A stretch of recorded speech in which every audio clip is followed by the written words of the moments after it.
En het feit dat de hele finale hier op de Gediek spelen worden mij, dat komt terug dat LJODK in de ereklasse A als kampioen eindig is en Top in de ereklasse B als de nummer 2 eindig is. Dus voordeel dus voor LJODK, al moet het voordeel straks nog maar blikken doen. Ja, 2 keer 30 minuten wordt er spelen. Dat moet een winnaar opleveren.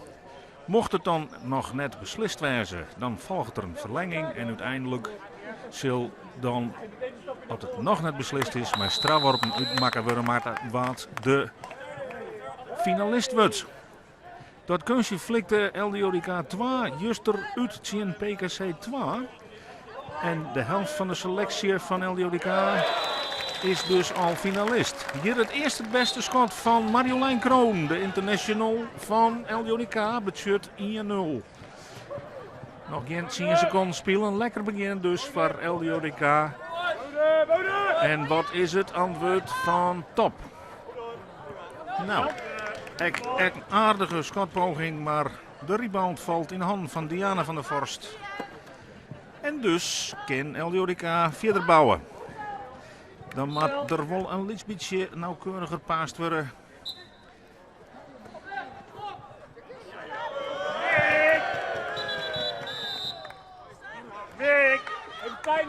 Snel balverlies nou voor Top. En nou is het wel zaak dat de onval van LJODK even wat secuurder omgeeft met de kansen. Nou, Femke Faber, let even zien wat haar doel is. Van ons staan, draaien in.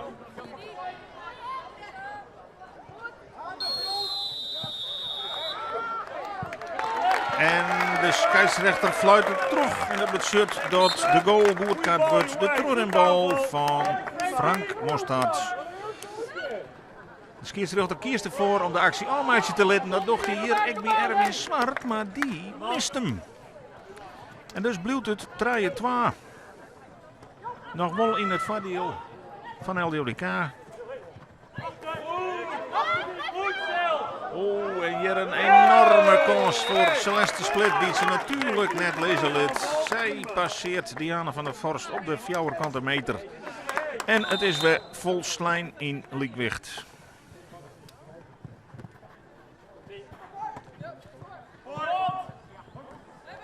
Goed. Halve minuten spelen in de eerste helft. Draaien. Juist, die is goed. Ja, en Top die neemt het initiatief oer. Meek snel. Het verschil met de seel is, we zitten hier net met een schotklok. Er hoeft net binnen 24 tellen een schot te vallen wat de koer rekt.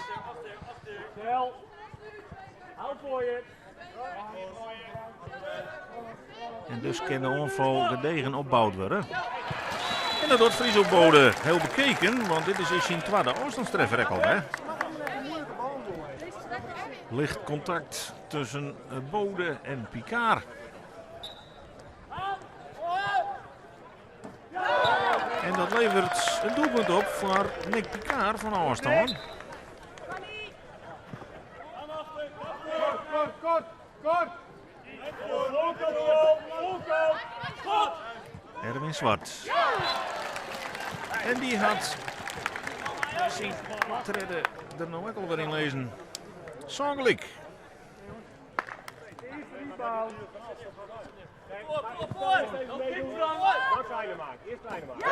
En dat wordt direct Broeks. Celeste Split. 8-10. En dit is dan de mogelijkheid voor LJODK om te profiteren. En dat bad André Zwart van Grutte Oostaan. Zorgt het voor 9-10. 4,5 minuut te gaan. Het is altijd lekker als je met de thee er nog wat bij blijft. Dat is verdedigd. Dat koer van zelfs nooit in een keer zijn aan jou, maar dat wist zelf ook wel. Marjolein Kroon ziet er keurig tussen. En kan LJODK voor het skoft dan nog even wat zaakjes recht zetten. Nee, dat mooie begin van de wedstrijd 2-0 draaien voor. Nou dus op 9-10.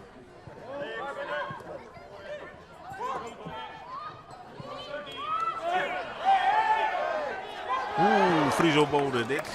Die een kans die zelf heel mooi creëert. Dus.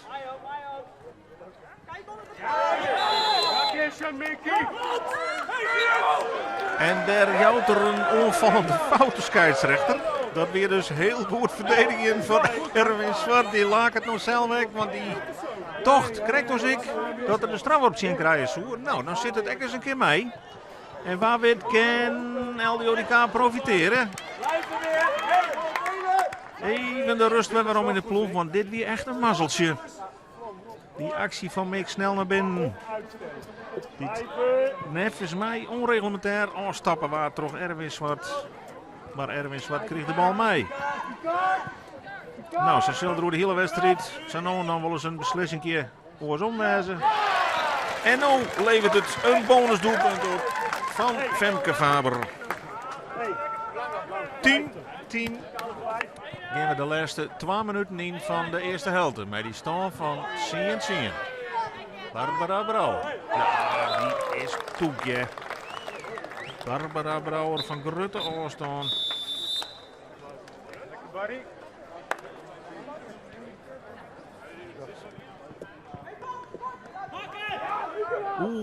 Ja, dit is een hele knappe actie van Nick Picard. Die troeft André Zwart aan en is dan genadeloos. Over 14 een verschil van 3 voor het eerst.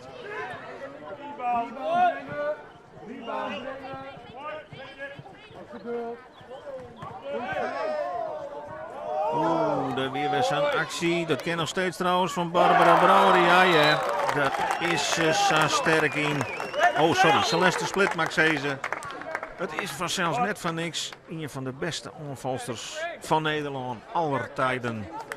En dat laat ze hier nog eens zien. Celeste Split. Haar 4e treffer. Het shirt een verschil van 4 goals ten opzichte van LDODK. Nee.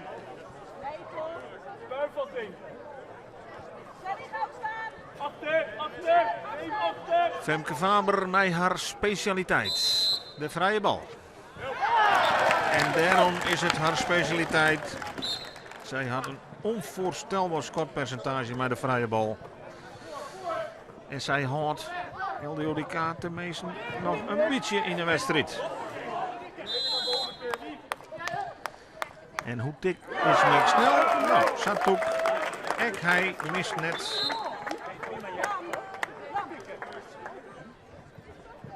En ze staren gewoon, begint het toch wat zorgelijk te worden voor de Gordiksters.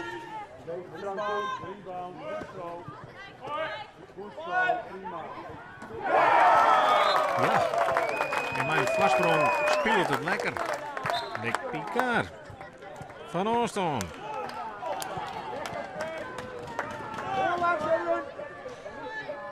Vijf goals verschil. Maar nog 15 minuten te gaan. Het is intussen weer Fjouwer. Erwin Zwart. Belangrijke fase in de wedstrijd. Is het onhekje of is het A-hekje? Daar bloedt Femke Faber. Eerst Diana van der Vorst. Balbezit bloedt. Friso Bode houdt het onder die koer in de ploeg. Daar bloedt Femke. Daar is Femke. Komt moeilijk vrij. Ja, die had natuurlijk een Celeste Splits in oor haar. Maar daar is ze. Viertje Sontje. De 5e van Femke. En dit wordt een cruciale onval. Want wordt het verschil waarom bracht naar 2? Of is het toch weer de klok die hier de winnaar wordt? Diana van der Vorst die mist. Maar de bal blijft in de ploeg. Opnieuw opbouwen. Tempo maat omheen. Friso ziet het vanzelfs Femke. Maar Femke is nou bij de koer. Femke die ziet het André Zwart. Nou Friso Bode. Daar is hij dan. De 15 Sontje. En dat betekent dat het gatje nog maar 2 is. treden van Friso. Wordt het nog een wedstrijd of kan Top controleren? Goeie bal, prima. Dus zit hier het mis en balbezit. En nu valt het een hele belangrijke aanval. Het publiek hier erachter staan. Men voelt dat je mogelijk nog wel meer te helien is. Marion Visser en daar is de aansluitingstreffer. Sextjen Santjen. Doelpunt ben duwen de tweede helft. Maar de spanning vergoedt het op dit start in ieder geval een prot. En werd de onderschepping en Top die begint nou wat laconiek te korballen. Maar profiteert LDODK terug. We staan nog altijd achter. Waar dwat die kans te nemen? Erwin Swart leidt de bal weer in positie. Gaat uiteraard naar die puntpositie. Marion Visser. Nog altijd balbezit van LDODK. Straalt weer meer dreiging uit.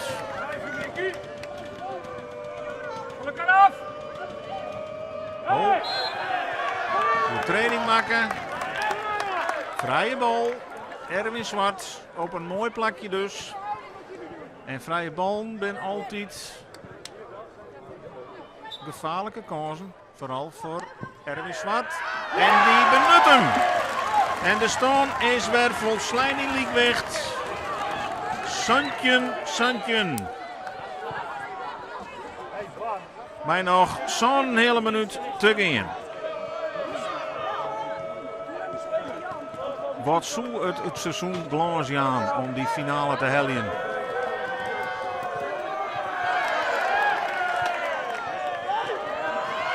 Ja, en daar is ze weer.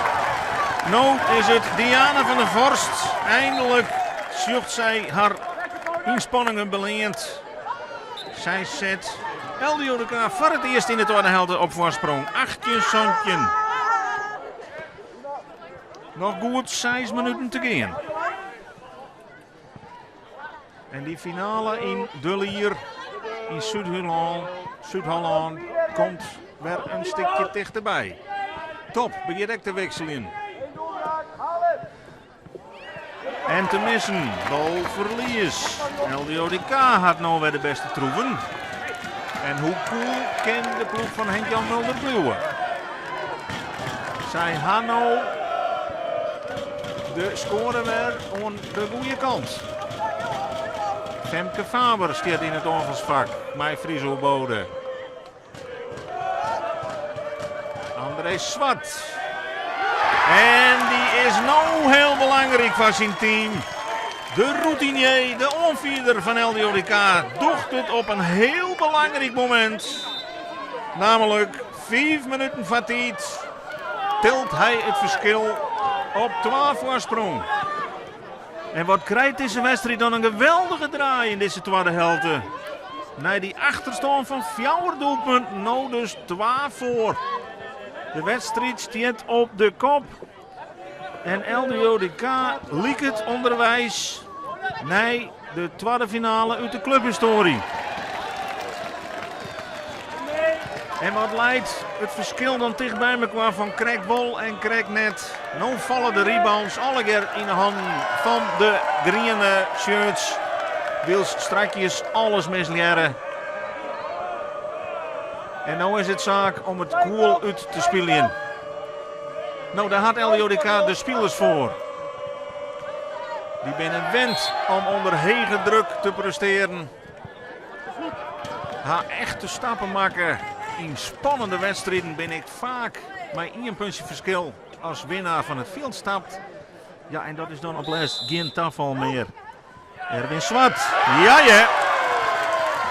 De 20ste treffer staat op het boord. Het is zijn 6e. En daarmee bevestigt hij dat hij een van de 3 nomineren weer voor korfballer van het jaar. Daar is hij er net samen bij. Hij liet het echt zien dit seizoen. Hij speelt het beste seizoen uit zijn eigen carrière. Als je de statistieken erbij pakken, helpt hij ook een heel hoog schotpercentage. En ook in deze finale is hij bijzonder wichtig van de Gediksters. Ken er nog wat achterom? Nee, nou krijgt ook Erwin een onvallende overtreding zien.